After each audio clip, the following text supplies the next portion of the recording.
तो नमामि देवी नर्मदे हर।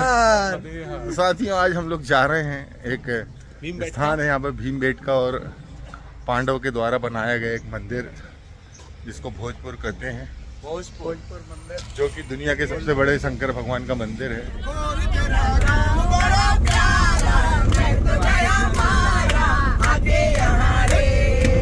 तो शुरू करो दीदी।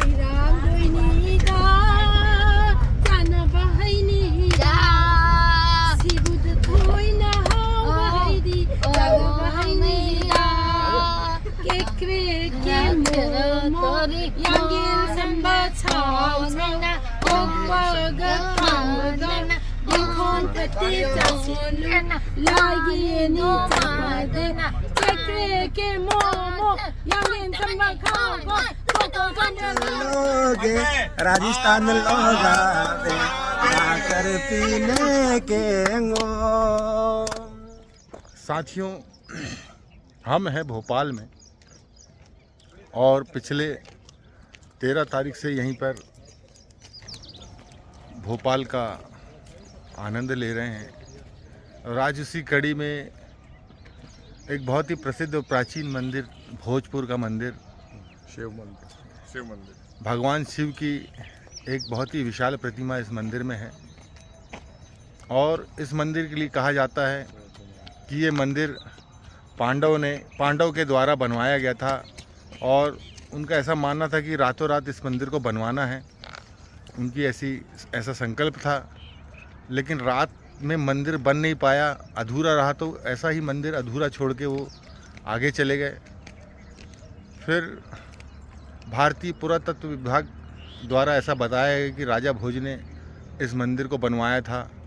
लेकिन ये मंदिर अधूरा क्यों है, क्या है, देखते हैं। आगे कहीं लिखा होगा तो इसकी जानकारी लेंगे। नर्मदे हर।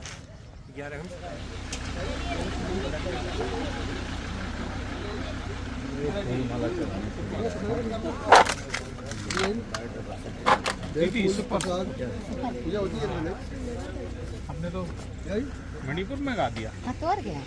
अभी आप मिजोरम में भी क्या बात है। अरे आप तो मेरे को हर लैंग्वेज बोलना आता है, समझती नहीं। बांग्ला আমি কি বলবো বলো? नहीं तो बांग्ला तो पूरी सबसे ज्यादा बोलने वाली लैंग्वेज है हिंदी के बाद। सेकंड सबसे बड़ी लिखा हुआ है। मत देखो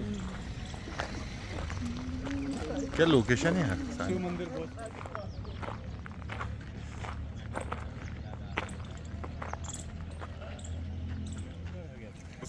उसके पहले उनको ये कहा गया था कि जो रात में अगर बना लेंगे क्या होगा, कुछ ऐसे कुछ कहानी था। हाँ, ऐसी कुछ था।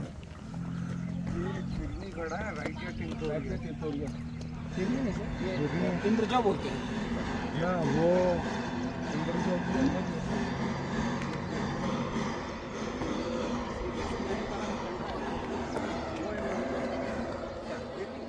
पांडवों का तो संकल्प था क्या कि वो अधूरा, मतलब रात भर में उनको पूरा करना है मंदिर। हाँ फिर वो रात भर में पूरा हुआ नहीं, हाँ। तो फिर उसको उन्होंने ऐसे ही छोड़ दिया। पूरा करने के बाद क्या था संकल्प? ये एक रात में पूरा बनवाना था मंदिर।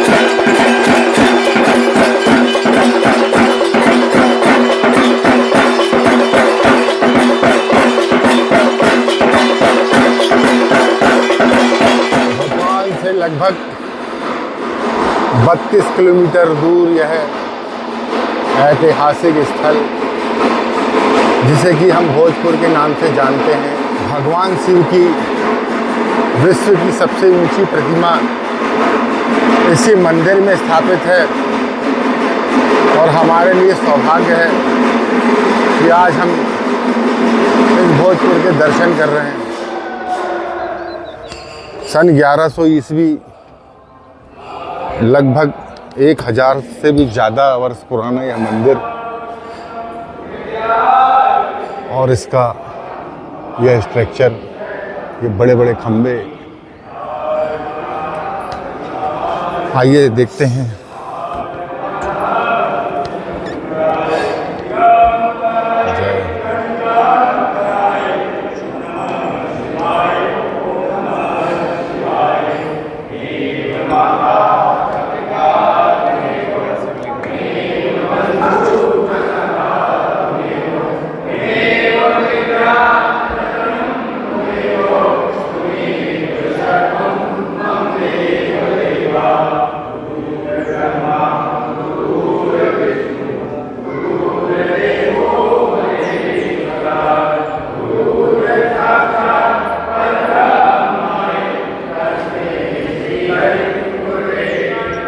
बोल सियावर रामचंद्र की, पवन सुत हनुमान की,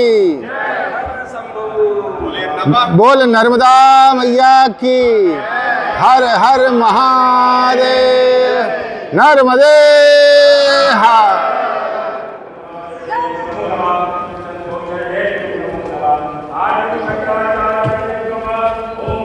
वो देखो बाकी लोग उधर घूम रहे हैं। एक कपिल सर नीचे से कुछ काम घूम रहे हैं। उधर भी चल रही ना पूजा। अच्छा, साथ में लेना चाहिए था।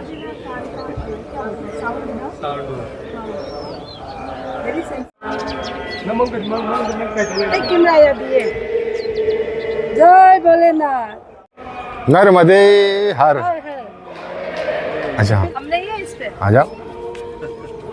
नर्मदे हर, हर हर नर्मदे। तो साथियों, हमारे साथ हैं हमारी दीदी संध्या दीदी और इनके कर कमलों से ये ट्रिप आज हमारी हो रही है। भगवान के दर्शन करने को हमें प्राप्त हुए और जितना पुण्य हमें प्राप्त होगा उससे ज़्यादा पुण्य इनको प्राप्त होगा, क्योंकि इतने लोगों को उन्होंने भगवान से मिलवाया है। तो आइए दीदी से जानते हैं। दीदी क्योंकि भोपाल की हैं और इस मंदिर के बारे में हमें कुछ जानकारी देंगी। ये भोजपुर का मंदिर है जो भोपाल से लगभग 30 किलोमीटर दूरी पर स्थित है और ऐसा कहा जाता है कि ये एशिया का सबसे बड़ा शिवलिंग है और इसके छत के निर्माण में बहुत बाधाएं शुरू से आती रही हैं और अभी थोड़ी सी एक टेम्परेरी छत यहाँ पर दिखाई दे रही है, लेकिन ऊपर का गुंबज कभी भी यहाँ का नहीं बन पाया है। तो परमार वंश का ये मंदिर है और लोगों की आस्था है। शिवरात्रि पे बहुत ज़्यादा भीड़ यहाँ पर लगती है और ऐसा कहते हैं कि यहाँ की जो भी मान्यता की जाए वो पूरी होती है। Ujjain corridor. You are looking so beautiful, Sheetal Jwala, my dear. शीतल ज्वाला। तो साथियों, हमें ये भोजपुर का मंदिर और ये हमारी प्यारी दीदी, बड़ी दीदी, और अब मंदिर के बारे में और आज उनको यहाँ आकर कैसा लगा ये जानकारी देगी दीदी हमारी। मैं बिल्कुल अभिभूत हूँ कि क्योंकि 11वीं सदी का बना हुआ ये मंदिर और ख़ास करके जो शिवलिंग मैंने देखा, तो मैं भारतवर्ष के बहुत सारे मंदिर और 12 ज्योतिर्लिंग के भी बहुत सारे, तकरीबन 8 ज्योतिर्लिंग के मैंने दर्शन किए हैं, मगर ये जो शिवलिंग है ये अनोखा है। तो 3 तो इसके अर्घा हैं और ऊपर से इतनी विशाल काय शिवलिंग, और वो जो मैंने देखा जो इसकी जो स्थापत्य कला है, इतनी सुंदर पत्थरों को काट के बनाया गया और शिवलिंग के ऊपर एक लेप है जो अब कहीं कहीं से निकल रहा है। तो मैं ये नहीं समझ रही हूँ कि 11वीं सदी में ऐसी कौन सी तकनीक थी जो इतना खूबसूरत ये मंदिर रचा गया, इतनी सुंदर शिवलिंग की स्थापना की गई। और मैं सभी भारतवासियों से आह्वान करती हूँ कि अगर वो जरा भी अपने भारत से प्रेम करते हैं तो इस स्थापत्य कला को देखने जरूर आएँ और शिव जी के दर्शन तो हो ही जाएंगे आपके। बोलो हर हर महादेव नर्मदे। तो साथियों, दीदी जो हैं कृषि वैज्ञानिक हैं और गुजरात में अपना, इनका जो कर्म क्षेत्र है वो गुजरात है अभी फ़िलहाल। और बेसिकली ये हमारे एमपी की हैं, नहीं बिहार की हूँ। बिहार की। मैं पूरे भारत की हूँ, भारत मेरा है। भारत माता की जय। एक प्यारी है छोटी, क्या बोले, कौन सी अर्पिता। नहीं, छोटी बहन को क्या बोलते हैं? छोटी बहन नहीं, अरे और कुछ बता रही थी कल। जियो। हैं? जियो। जी तो बेटी ना। हाँ, तो ये उड़ीसा की है साथियों, और हाय। जगन्नाथपुरी के पास जो इनका अपना स्थान है। अब ये मंदिर के बारे में हमको जानकारी देगी कि उसको यहाँ आकर कैसा लगा। मंदिर अच्छा लगा, और ऐसा बड़ा वाला शिवलिंग मैंने कहीं नहीं देखी थी, पहली बार यहाँ पे देख रही हूँ मैं, बहुत अच्छा लगा। और बाकी सब यहाँ पे सब जो है ना वो स्टोन में ही बना है, ठीक है, वो बैरिकेड सब स्टोन में ही बना है। वो हमारे साथ है जो आपने देखा होगा कि हमेशा जो हमारे साथ साई की तरह दिखते हैं, रॉबिन सिंह, और ये भी हमारे साथ इस मंदिर में आए हैं। इसके पहले भी ये यहाँ पे जब साइकिल यात्रा में थे तो इस स्थान को देख के जा चुके थे, तो अब इस स्थान के बारे में डिटेल से बताएंगे हमें रॉबिन सिंह। नर्मदे हर। नर्मदे हर। शिव हमारे आराध्य हैं और हम सब की आराधना करते हैं। जय हो, जय। ये भोजपुर का बहुत प्राचीन 11वीं शताब्दी का शिव जी का मंदिर है और सबसे बड़ी शिवलिंग है यहाँ पर। इससे बड़ी शिवलिंग कहीं पर भी नहीं है, और कहते हैं कि एक रात में ही ये बना था। परमार वंश के शासकों ने यहाँ पर भगवान शिव को स्थापित कराया था, और ये मंदिर रातों रात बना था। इसकी छत नहीं बन सकती, तमाम ऐसे कारण है, और बनते बनते वो ढह जाती है और वो पूरी तरह से उसका काम नहीं हो पाता। तो इस ऐतिहासिक मंदिर में हम सब साथी आए हैं। हर हर महादेव, नर्मदे हर।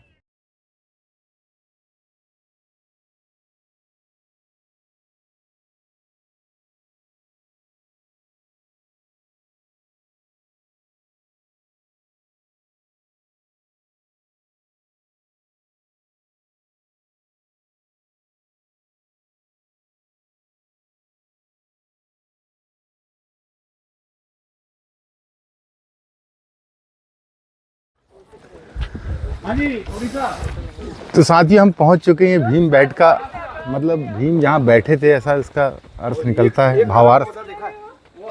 तो देखते हैं, समझते हैं क्या इतिहास है, क्या कल्पना रही होगी उस समय की।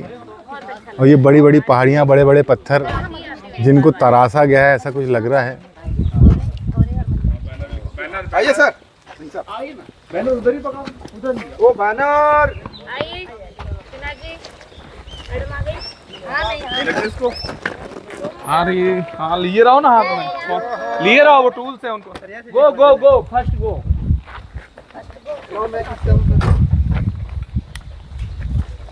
ले लूंगा मैं। बैनर लगाना है, बिल्कुल लगाना।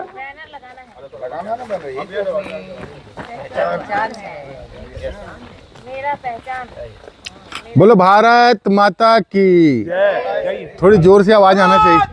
माता की जय, भारत माता की जय, भारत माता की जय, वंदे वंदे वंदे नर्मदे। इधर आओ।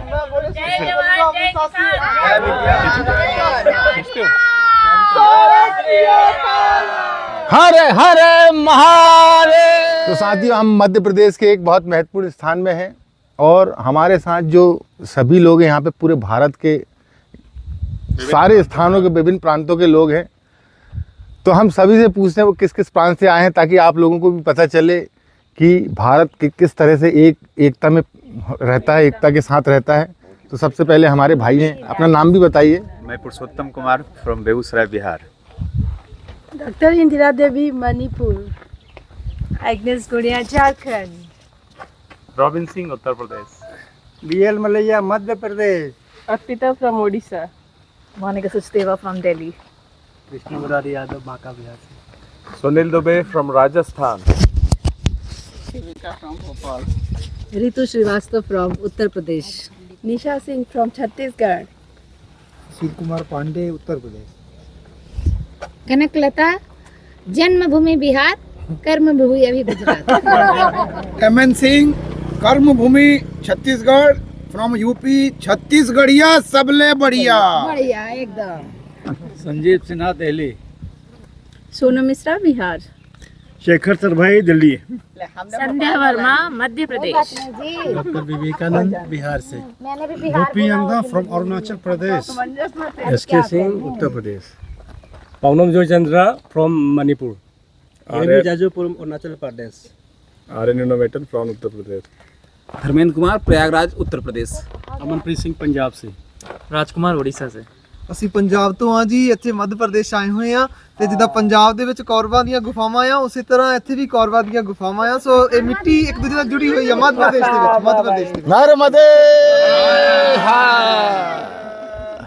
एक भागवत का प्रसंग है, वो पंडित जी ने बताया था कि एक थे वो आप जैसे हमारे शेखर सर जैसे, ये इनके जैसे। आपके जैसे। तो वो सुनने गए भागवत, तो जब गए तो पंडित जी ने कहा आइए आइए। आए, अब कथा चालू हो गई। अब वो आए और तुरंत भोजन करके आए तो सो गए मस्त। कथा चलती रही, अब कथा खत्म हो गई तो बोले जाइए जाइए। उन्होंने तो नहीं सुना। तो रात में क्या हुआ, चोर आए। चोर आए तो उन्होंने कहा आइए आइए। अब चोरों को क्या पता कि वो हमें बुला रहे हैं कि वो नींद में बोल रहे हैं। आइए आइए सपना आया उनको। और फिर जब चोर रुके, उन्होंने कहा देख लिया मुझे तो पीछे होने लगे। बोले जाइए जाइए। अब क्या हुआ, उनके घर की चोरी बच गई। तो वही है, आइए आइए और जाइए जाइए।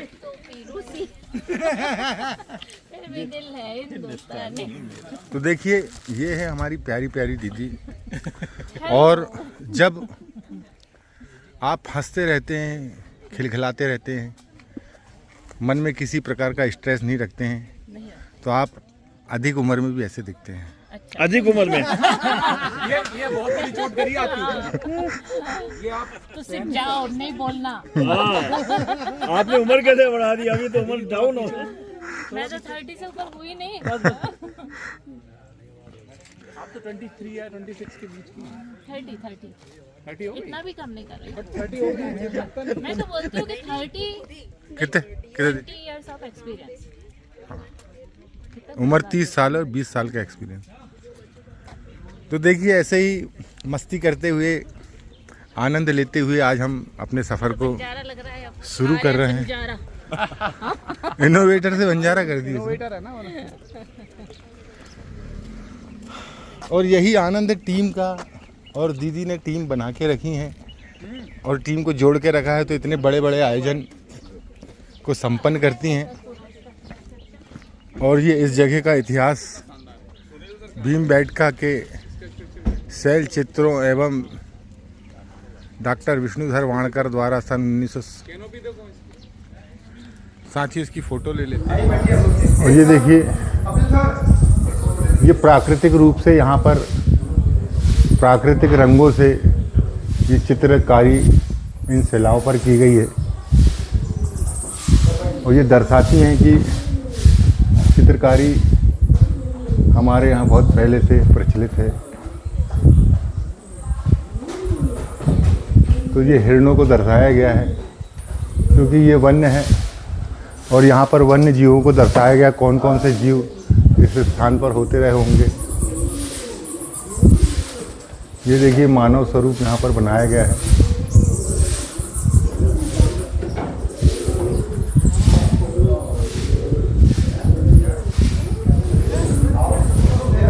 ये हाथ, यहाँ पर पंजा, हाथ का पंजा दिख रहा है।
ये पत्थर के हैं? हाँ, ये यहाँ पे देखिए ये वॉल पेंटिंग्स हैं, इन्हीं के लिए ये पॉपुलर है जगह। यहाँ पे लगभग 10,000 साल। तो देखिए साथी, ये हाथी की यहाँ पर चित्रकारी की गई है और प्राकृतिक रंगों से यह चित्रकारी की गई है और लगभग हजारों साल, 10,000 महाभारत काल के पहले का है। तो देखिए 10,000 वर्ष पहले ऐसे क्या रंग रहे होंगे जिनसे यह चित्रकारी की गई है और आज भी हवा पानी सबको झेलते हुए जैसे के वैसे ही यहाँ पर मौजूद हैं। और यहाँ पर दर्शाया गया है एक परिवार जिसमें एक महिला है, उनका बच्चा है, महिला भोजन बना रही है और एक पुरुष है जो कि काम कर रहा है। साथियों, हमारे साथ निशा जी फ्रॉम छत्तीसगढ़ जो कि हिस्ट्री की टीचर हैं और यहाँ की हिस्ट्री के बारे में उनको थोड़ी बहुत जानकारी है, तो वह हमें बताएंगी। हिस्ट्री के मतलब कालों की बात की जाए तो हिस्ट्री में पूरा पाषाण काल के युग में बहुत हथियारों के चित्र मिलते हैं। उन हथियारों से शिकार किया जाता था, इसके चित्र मिलते हैं। डोमेस्टिकेशन के चित्र नहीं मिलते। तो हाथी के ऊपर बैठा हुआ जो है, आप उसको पाला हुआ नहीं कह सकते, उस पर काबू पाया गया था, अंकुश लगाया गया था। वो किसी भी पर्पज़ से हो सकता है और इसी का साक्ष्य यहाँ शिलालेखों में भी लिखा हुआ है कि हाथी के ऊपर अंकुश लगाते हुए ये चित्र यहाँ पर हम देख पा रहे हैं। पूरा पाषाण या पाषाण काल में जब पत्थरों से शिकार हुआ करते थे तब इस तरीके से डोमेस्टिकेशन की शुरुआत नहीं हुई थी। डोमेस्टिकेशन की शुरुआत कृषि के साथ हुई है और इसके सबसे अच्छे साक्ष्य हमको हड़प्पा सभ्यता के साथ 5,000 वर्ष पूर्व सुमेर सभ्यता, मेसोपोटामिया की सभ्यता जो समकालीन सभ्यताएं हैं उसमें। देखिए ये जो चित्र है ये रेखाओं से बनाया गया चित्र है, सीधे लिपि का उपयोग इसमें लेप कर कुछ भी नहीं किया गया है। ये बहुत ऑथेंटिक है क्योंकि उस काल में ज़्यादातर इसी तरह के चित्र दूसरे जगहों पे मिले हुए हैं। कितने वर्ष पूर्व का है ये लगभग? किस काल का है? ये भी हम कह सकते हैं कि नौ पाषाण युगीन हो सकता है क्योंकि नौ पाषाण काल में चित्रों को आकारों और आकृतियों के माध्यम से बनाया जाता है, जिसका एक उदाहरण सरगुजा का रामगढ़ पहाड़ी भी है जहाँ पे नाट्यशाला में ऐसे चित्र देखने को मिलते हैं। ये इसमें कलर कौन से उपयोग किए गए होंगे जो 10,000 साल से जैसे के वैसे ही? सर कोई भी कलर एक सामान्य जानकारी है कि जब गोंद के साथ यूज़ किया जाता है तो वो लंबे समय तक स्टिक रहता है। तो संभवतः हम केवल कल्पना कर सकते हैं कि इन्होंने ये जो पेड़ों से गोंद निकलती है उसका उपयोग करके और पत्थरों का उपयोग करके इसे उकेरने की कोशिश की होगी। से जो भी दर्शक देख रहे होंगे जो लिपन आर्ट को अच्छे से जानते हैं वो जानते हैं कि उसमें गोंद मिलाकर मजबूती प्रदान करके उसका तलपट तैयार किया जाता है। Very good.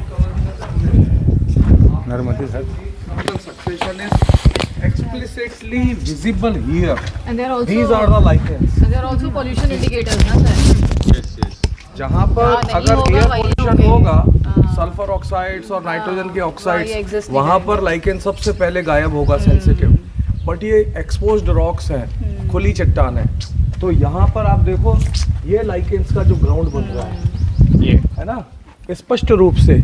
और फिर ये लाइकेन फिर ब्रायोफाइट के थैलस के लिए ग्राउंड बनाती हैं, ठीक है। और ये अलग अलग टाइप की लाइकेन दिख रही है कलर, लेकिन जो ब्राउन कलर है उस पर वो मॉस आने लग गया है, यानी इकोलॉजिकल सक्सेशन की दूसरी स्टेज।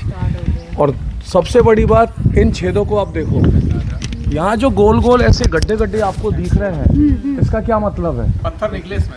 नहीं, ये इन चट्टानों के स्तरीकरण आप देखिए, परतें हैं, करोड़ों सालों का प्रोसेस। यहाँ अवसाद जो सेडिमेंट बह करके आते थे पानी के साथ, प्रवाह क्षेत्र रहा है, ये फ्लो रीजन रहा है पानी का, तो उसमें जो रेत जमती गई नीचे और उसके अंदर जो पानी के ऑर्गेनिजम्स होते थे वो मरते थे, तो उनके जो कवच हैं, खोल हैं, उनके शेल्स हैं कैल्शियम से बने हुए, वो इकट्ठे हो जाते थे जगह जगह पर और वो चट्टानों में भी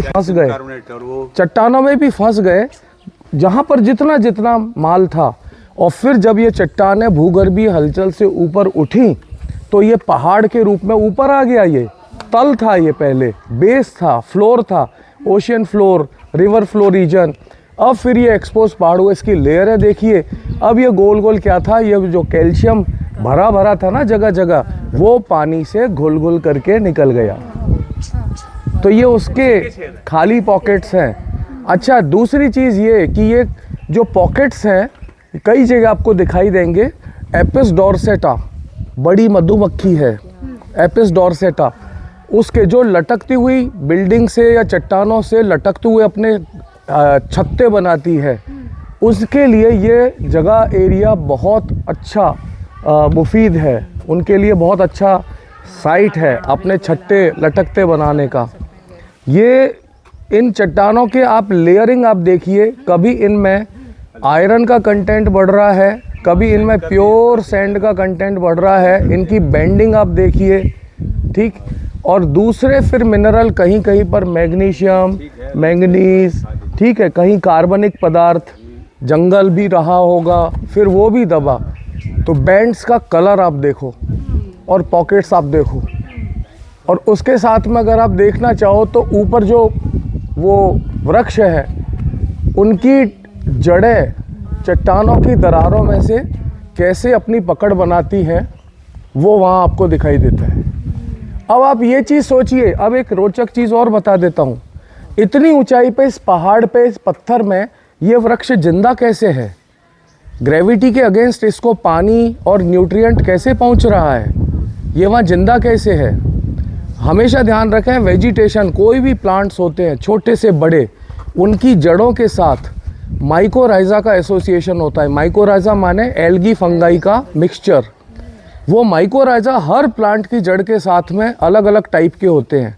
और माइकोराइजा वो कवक का एक माइसीलियम तंतु है जो किलोमीटर्स तक जा सकता है, और वो माइकोराइजा पानी और न्यूट्रिएंट्स को लाता है खोज खोज के और अपने होस्ट प्लांट को देता है, और होस्ट प्लांट से उसको बदले में मिलता है सिंथेसाइज्ड फूड, संश्लेषित भोजन, फोटोसिंथेसिस से। तो वो माइकोराइजा को फूड मिलता है बना हुआ थ्रू रूट्स। और लेकिन वो बदले में पहाड़ों पर ये बड़ा सवाल है, गर्म पहाड़ों पर ये वनस्पति जिंदा कैसे रहती है? ये बहुत बड़ी समझने की बात है। और यही चीज़ समझनी चाहिए कि जब आप प्लांटेशन करते हैं, अगर आप एक ही प्रजाति का प्लांटेशन करेंगे तो एक तो उनकी न्यूट्रिएंट्स की रिक्वायरमेंट एक रहेगी, प्लांट रूट्स की, माइकोराइजा भी एक जैसा रहेगा, ठीक है, तो वो उनको उतना सपोर्ट नहीं कर पाएगा। अगर आप डिफरेंट स्पीशीज़ है इस जंगल में, देखिए एक ही टाइप की स्पीशीज़ नहीं है, तो हम मोनोकल्चर प्लांटेशन क्यों करते हैं? इसे समझना चाहिए, हमारी नेचर से समझना चाहिए। Different kinds of plant species, अलग अलग तरह के पेड़ पौधे, उनके माइकोराइजल एसोसिएट भी अलग अलग टाइप के, वो सब एक दूसरे को भी मदद करते हैं, और एक पेड़ के माइकोराइजा की मदद से दूसरे पेड़ का माइकोराइजा सपोर्ट लेता है, एक स्पीशीज के साथ दूसरी सपोर्ट लेती है। सबका भाग जगन्नाथ।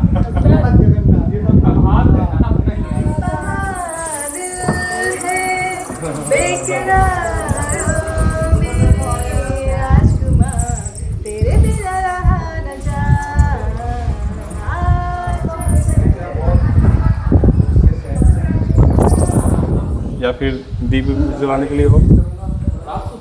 ये दीप जलाने के साथियों, ये अवनत प्याले, इनकी कुछ आकृति यहाँ बनाई गई है। कपिल जी आपके लिए एक बात इधर है, आप पहले इधर आए। यहाँ पर एक निशान है जहाँ पर 5 उंगलियां हैं, 5 उंगलियां हैं, यानी कि वो हाथ के पंजे का निशान है। उस समय भी कांग्रेस थी क्या?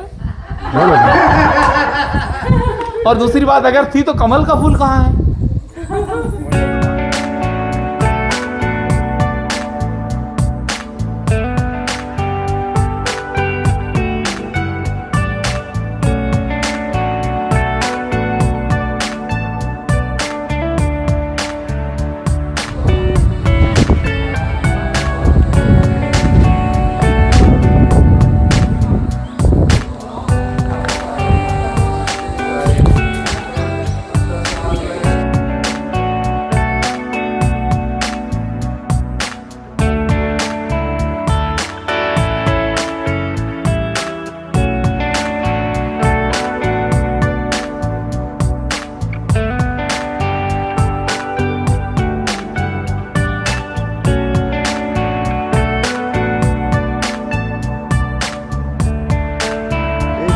टर्टल रॉक, उस पर जरूर चढ़ रहे हैं।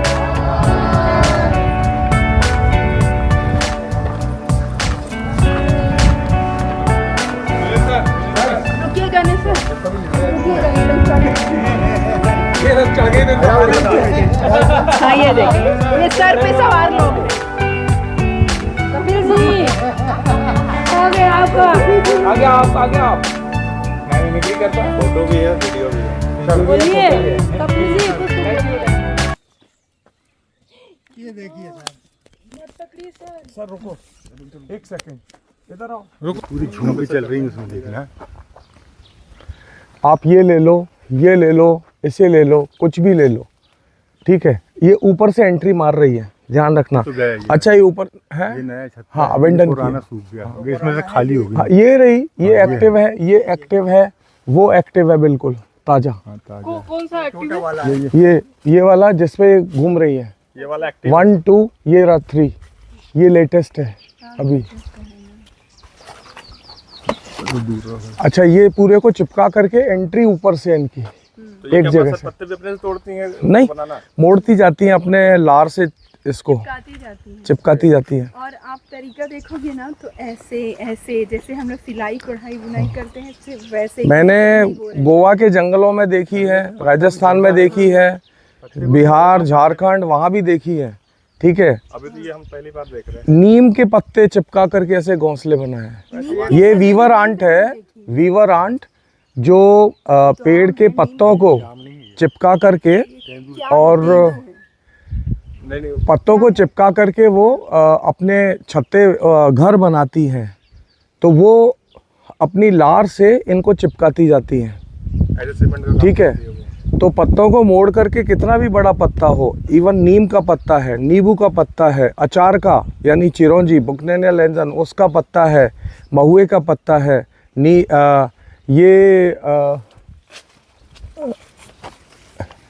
ये कुसुम उस तरह का प्लांट है यहाँ का लोकल, वो उसके पत्तों को इन्होंने मोड़ रखा है। इनकी खासियत ये है कि ये नीचे की तरफ से पूरे उसको, जो उनका जाल है, उसे पूरा चिपका के रखेंगी। एंट्री ऊपर से होगी एक पतली सी, बस उसमें से अंदर जाएंगी, और अंदर भी ये फंगस का कल्चर करती हैं अपने खाने के लिए। तो अंदर ये पॉकेट के अंदर बिल्कुल भर जाएंगी।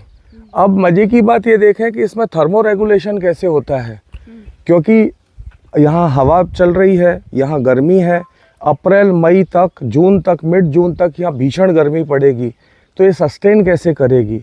तो जो एरोडायनामिक्स है कि क्योंकि यहाँ पर लगातार हवा चलती रहेगी और हरे पत्ते ये चूज़ करती रहेगी, तो अंदर इनका जो टेम्परेचर है अंदर का, वो इनका मेंटेन रहेगा, ठीक। दूसरा, ये चींटियाँ खाने में खट्टी हैं, यानी फॉर्मिक एसिड इनमें बहुत है, और इनको कोई पूरा खाए तो खट्टी है। देश के कई राज्यों में जो हमारे वनवासी समुदाय हैं, वो परंपरागत रूप से इनकी चटनी बनाते हैं, या तेल में भुजिए की तरह तल के ऐसे खाए जाते हैं, या कच्चे भी, वो भी सीधा टेस्ट किए जाते हैं, या उसकी चटनी भी बनाई जाती है। लेकिन इनकी खासियत ये है कि इनका डिस्ट्रीब्यूशन अगर देखें इस वीवर आंट का पूरे देश में, तो ये मानिए कि मैंने इनको गोवा के जंगलों में देखा है, गुजरात में देखा है, महाराष्ट्र में देखा है, राजस्थान में देखा है, पूरी अरावली में कई जगह पर, उसके बाद मध्य प्रदेश, छत्तीसगढ़, बिहार, बंगाल, झारखंड, उत्तर प्रदेश, इन कई राज्यों में हम इसका डिस्ट्रीब्यूशन देख चुके हैं। तो यानी ऐसी स्पीशीज़ जिनका वाइड डिस्ट्रीब्यूशन होता है, जिनको हम कहते हैं ना, जब हम कई प्रजातियों का पढ़ते हैं तो कई जगह शब्द आता है कॉस्मोपॉलिटन, यानी एक बड़े बड़े भूभागों में, पूरे महाद्वीपों तक में वो प्रसारित होती हैं। तो भारतीय उपमहाद्वीप के रेफरेंस में हम इसको कह सकते हैं कॉस्मोपॉलिटन टाइप, यानी पूरे देश में कई जगह पर वितरित है। स्पेशलिटी ये है कि ये आपको एरिड, सूखे या अर्धशुष्क क्षेत्रों के अंदर नहीं मिलेंगी, क्योंकि वहाँ पर इनको थोड़ी नमी चाहिए और हरी चौड़ी पत्ती वाले पेड़ ज़्यादा चाहिए। तो इसका मतलब है कि जहाँ जहाँ पर भी आपको माउंटेन रीजन होगा, जहाँ मॉइस्चर भी रहेगी लेकिन बड़ी पत्ती वाले वृक्ष आपको मिलेंगे, या नमी मिलती रहेगी, तो ये नींबू के झाड़ पर भी, इवन नीम की पत्तियों तक को चिपका करके अपना जाला बना लेगी, अपना घर बना लेगी, वीवर आंट। तो ऐसी एक इंसेक्ट है ये छोटा, लेकिन इसका डिस्ट्रीब्यूशन और इसका अडेप्टेशन अनुकूलता अलग अलग तरह के आवास में, ये बहुत विशिष्ट है। पूंची के रूप में उंगली का प्रयोग हुआ है, ऐसा लिखा है। ये पत्थर गिरा है क्या?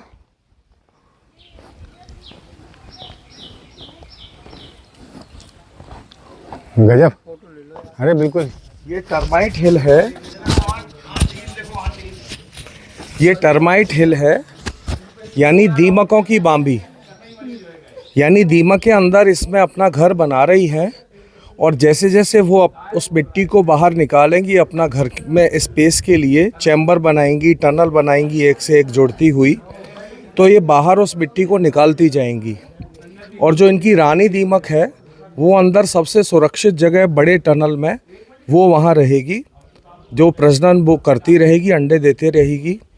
और इनमें श्रमिक दीमक भी होती हैं, सैनिक दीमक भी होती हैं, तो वो भी श्रमिक चींटी, सैनिक चींटियों की तरह दीमकों में भी ऐसे ही होता है, अलग अलग सोशल हायरार्की जिसको कहते हैं। और जो श्रमिक दीमकें हैं उनका काम यही है कि अंदर रिपेयर का काम करना, घर का नए नए टनल अंदर चैम्बर बनाते रहना। ये हिल कई कई फीट ऊंची तक चली जाती हैं। अब ये चारों तरफ बना रही हैं छोटी छोटी, क्योंकि यहाँ पर इनको ज़्यादा ऊंचाई पर जाने का ऑप्शन भी नहीं है, ऊपर चट्टान है और ज़रूरत भी नहीं है। यहाँ इनको साल भर पर्याप्त अंदर नमी मिल रही है और अंदर गर्मी के दौरान अंदर इनका अगर एरोडायनामिक देखेंगे, हवा का प्रवाह शानदार वाला, ठंडक होगी अंदर और सर्दियों में बढ़िया गर्मी रहेगी।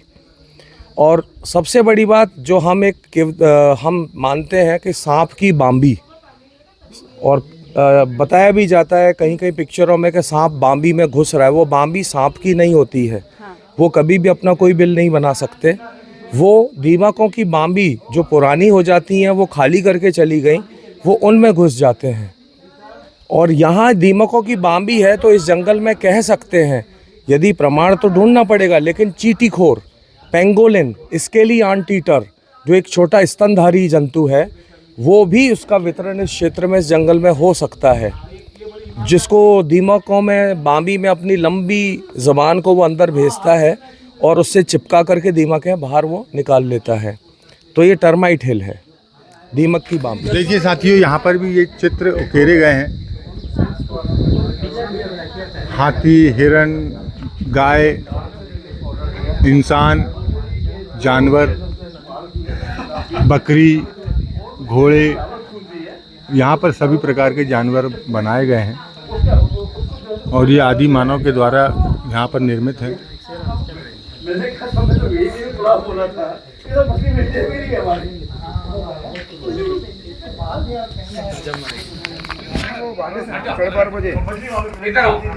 नहीं तो मैं नहीं रहूँगा ना। तो साथियों ये देखिए, ये एक पत्थर है और उसके ऊपर एक पत्थर रखा है जो कछुए की आकृति यहाँ पर प्रदर्शित कर रहा है।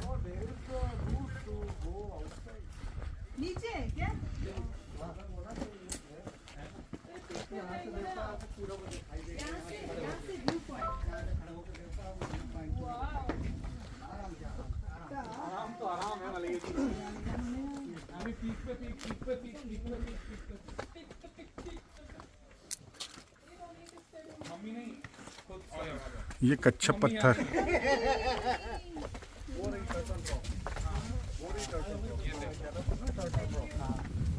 मुंह वाली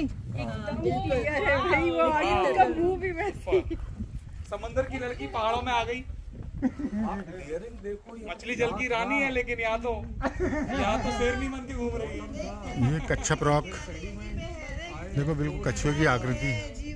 उसका पानी है, हाथ लगाओ चल जाएगी, बाहर निकालो खा जाएगी।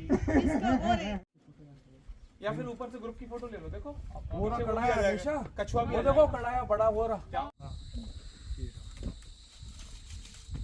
नेमिंग भी करी है। अभी क्या आज सब लोग है ना मस्ती के मूड में हैं और वो मैम का बैच आगे निकल गया है। अगर रोक के चलते ना सारे ग्रुप को एक साथ चलाएं, ठीक है, अच्छा रहता ना। तो ये जियो टैगिंग होती जाती प्लांट्स की। यहाँ गोंदल, यहाँ गुर्जर, चलो आप लोग आगे निकल गए। अभी इको, अरे भाई आर्यन, इको मैपिंग अभी भी कर लो। ये गुर्जर का वाला पेड़ है, या rock shelter 1, rock shelter 2, rock shelter 3, उसी का ही लोकेशन करते जाओ। साथियों यहाँ पे हैं तरह तरह की गुफाएं, ये देखिए।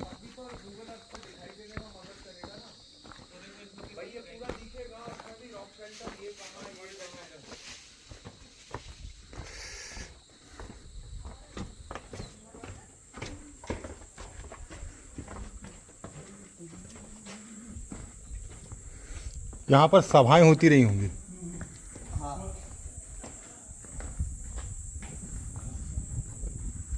क्या शानदार शानदार सीन है यार इधर तो।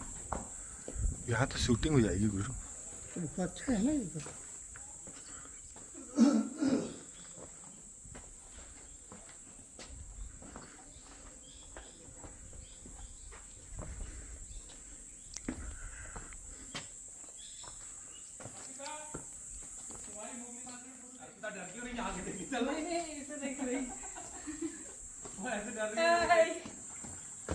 इलाज कर लो। हेलो इलाज कर दो।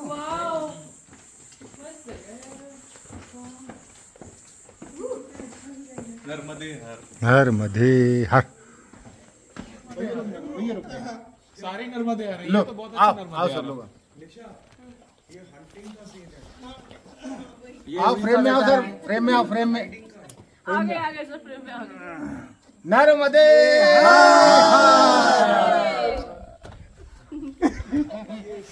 शेल्टर में बच रहा है। साथियों यहाँ पर भी देखिए, ये चित्रकारी बनी हुई है और बहुत ही अच्छे ढंग से शानदार तरीके से। नया नहीं है गुरु, पुरानी ही हो। पुरानी है, पुरानी है। हाँ पुरानी है। अरे आप लोग मिसिंग थे। मिसिंग नहीं थे यार, कहीं आगे पीछे से मिसिंग था ना वो। कोमा हुआ था इसका। यानी ये था सेडिमेंट एल्यूवियल सैंड का, जब बहाव का, तो उसके अंदर कोई आपको मिनरल और वो नहीं दिख रहे हैं। फिर उसके साथ में वो कंप्रेस हुआ मेटामॉर्फोसिस, तो उसके कारण उसका जो मिनरल कंपोजिशन चेंज हुआ। तो यानी एक बेल्ट, एक स्ट्रेटा आ रहा है आपका डिपोजिशन का, दूसरा फिर मेटामॉर्फोसिस के कारण उसके कलर बैंड चेंज होने का। अब आप इस दीदी अपनी बहन गेज को, ये बाग है, टाइगर। ये तो बहुत अच्छे एरिया है। इधर से है ना नीचे। अरे गजब सर, यहाँ भी वही है। ये तो भी काई रही होगी किसी समय, चिकने हो गए। नहीं, ये तो पानी अभी बह करके आया है। सर इसके बारे में बताओ, ये कौन सी रॉक है? सर ये कौन सी रॉक है? ये जो बिल्कुल सारी सेडिमेंट्री है, पूरे एरिया में सेडिमेंट्री है। बहाव से जो बनते गए, एक के ऊपर एक आते गए, लेयर जमती गई और वो फिर मेटामॉर्फोस होती गई। सर ये जो गड्ढा दिख रहा है ना इसमें आपको, हाँ, इसके अंदर क्या था वो?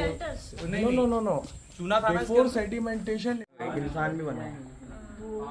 शॉर्ट में उस समय पत्थर के जो औजार से शिकार करते थे ना, वो वैसा तो वाइट कलर में, उसी के जस्ट बगल में आप देखेंगे पीकॉक यानी मोर का पेंटिंग है, तो थोड़ा फेड हो गया है। ये बीच में देखेंगे जहाँ आर्ट आदि माना में ये ढोल बाजा था, और उसी के नीचे देखेंगे उनके फीमेल छोटे छोटे बच्चे हैं। फिर इधर पे आप देखिए रेड और ब्लैक कलर का निशान दिख रहा है, वो शंकर जी का चित्रण है, हाथ में त्रिशूल है और गला है। और जैसे उसी के बगल में एक आदि मानव खड़ा हुआ है, वो लाल लाल वाला। हाँ, वो 3 नंबर का रास्ता ये होता है गुफा का। और जिस साइड में अपन ने देखा था ना सुबह स्टार्टिंग में डबल मंजिल, जब पूरा एक ही रॉक से एक ही पत्थर में बना हुआ है।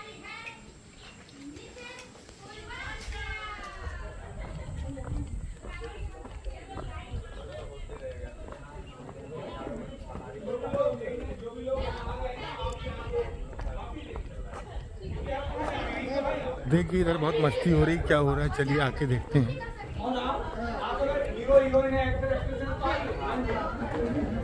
यहाँ पे आपको पूरा इंडिया मिलेगा। अब मैं आपको बताता हूँ, हमारे साथ संध्या मैडम है, ये दुनिया की इतनी बड़ी जादूगर है, इनके सामने अच्छे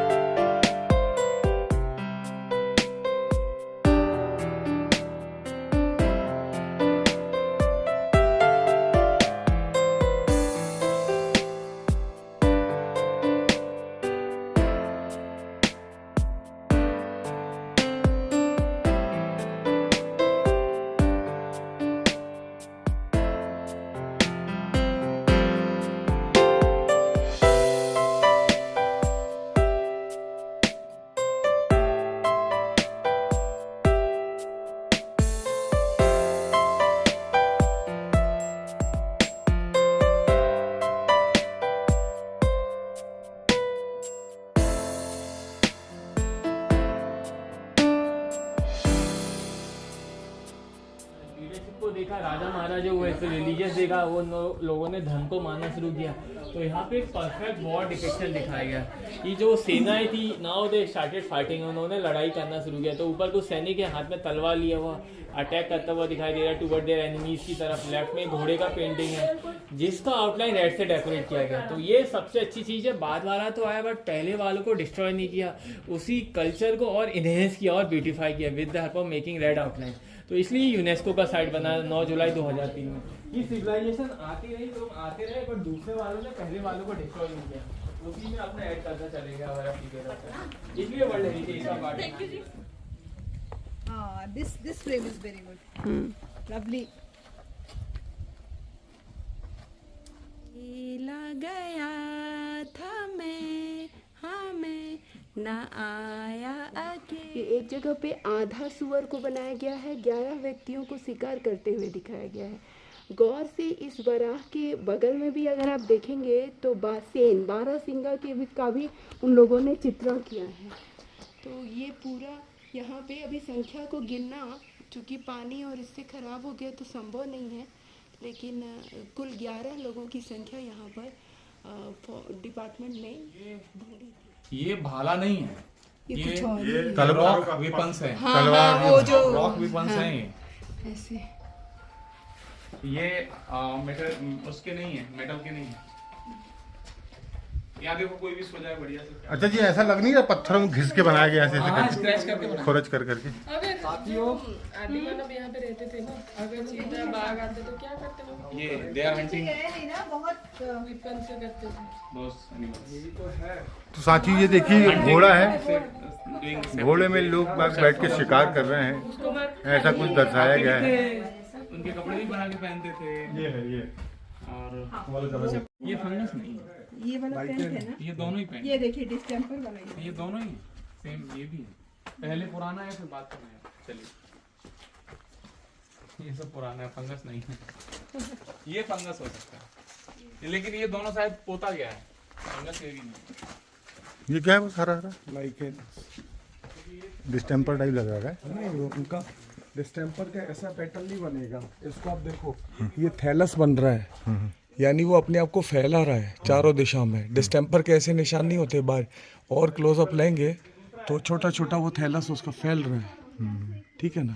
तो वो नहीं, ये पीला भी वही है। हाँ, लाइकेंस भी हैं, फिर मॉस भी है।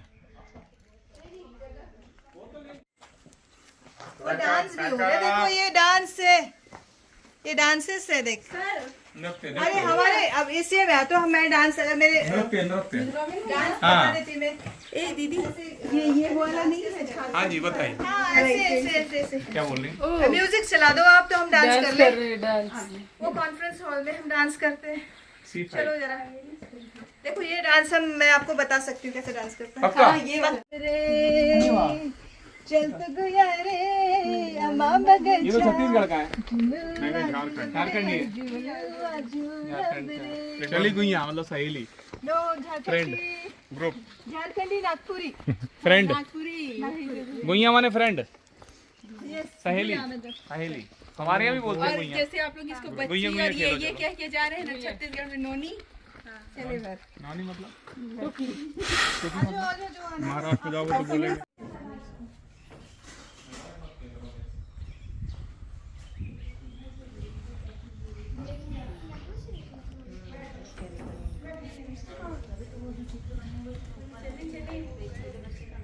नमस्कार साथियों, हम लोग भोपाल मध्य प्रदेश की कैपिटल सिटी में आए और यहाँ पर पिछले 18 अप्रैल से प्रकृति मीडिया शाला एक कार्यशाला थी।